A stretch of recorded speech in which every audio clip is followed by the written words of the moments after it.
Good morning, everyone. We're continuing here in the words of the DEVORAH.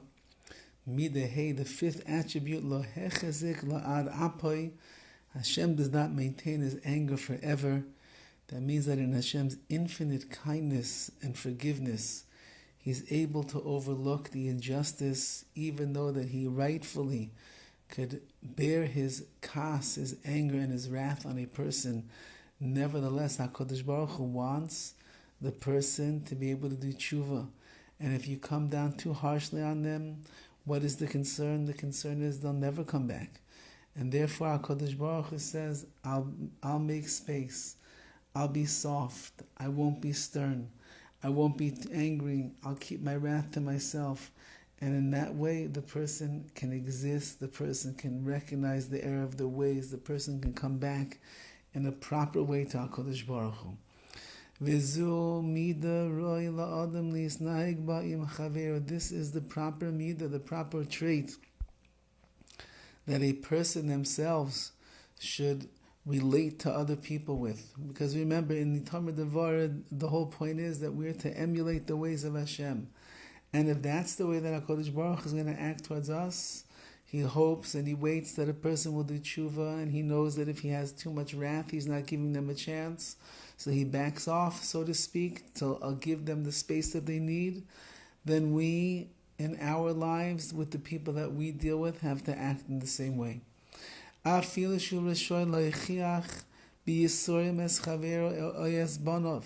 Even if a person has the right to rebuke and punish his friends, or his own children in his house, they deserve a consequence.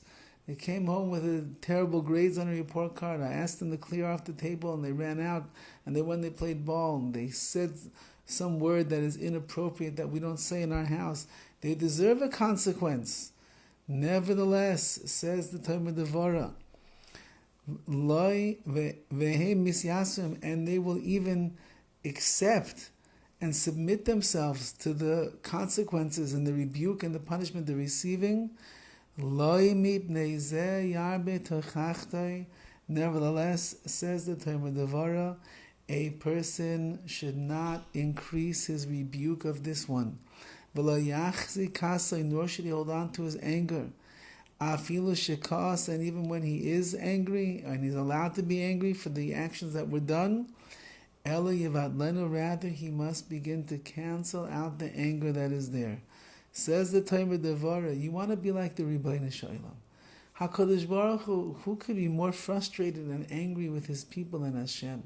He sees the way that we treat him. He sees the way that we are struggling and straggling. He sees the way that we're falling off the true pathways of Hashem all the time, engaged in sin and different behaviors that HaKadosh Baruch Hu doesn't want. And yet, HaKadosh Baruch Hu doesn't hold on to his anger.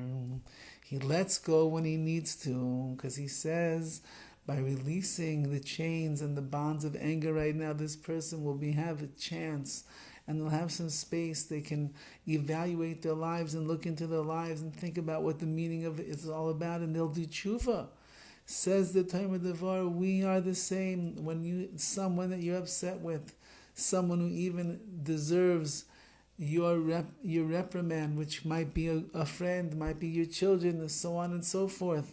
Nevertheless, says the DEVORAH, you need to you need to cancel out the anger that you have, because that's not the way you're going to help this person.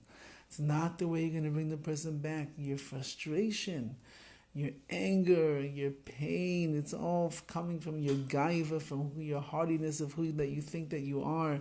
You think that you're better than this person. You think this person owes you something. They should be behaving better. It's an affront to your honor when they behave in such a way. How could my child embarrass me like that at the birthday party that I took him to? How could this person speak to me like that in front of other people? And so on and so forth. Our gaiva, our honor, our glory gets in the way, and as a result of that, we end up lashing out in anger as others. But the DEVORAH says, no. You have to emulate the ways of Hashem. HaKadosh Baruch Hu, who's loftier than Hashem? Who's greater than Hashem?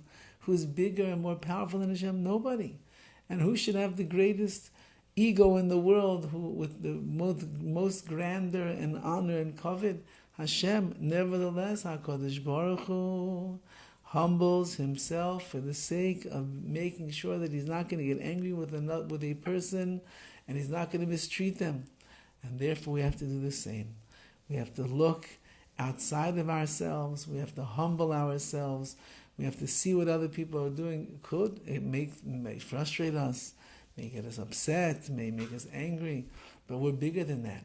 We have to overcome the burning anger that's inside of us to make sure that we don't hold a wrath against another person.